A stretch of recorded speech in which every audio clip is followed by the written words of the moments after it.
Hello বন্ধুরা, আজকে দেখো নতুন রেসিপি নিয়ে এসেছি। পুঁটি মাছ দিয়ে কাঁচা টমেটোর একটা নতুন রেসিপি। পুঁটি মাছটা ভেজে নিয়েছিলাম হলুদ দিয়ে। এরকম ভাজা কমপ্লিট। নতুন পেজ ভালো লাগলে লাইক কমেন্ট শেয়ার করে দিও।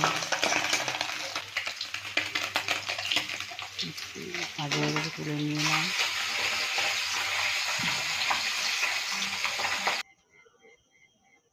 তেলের মধ্যে ফোড়ন দিয়ে আলুটা আগে ভেজে নিয়েছি, পেঁয়াজ লঙ্কা দিয়ে কাঁচা টমেটোটা তুলে দিয়েছি এর মধ্যে।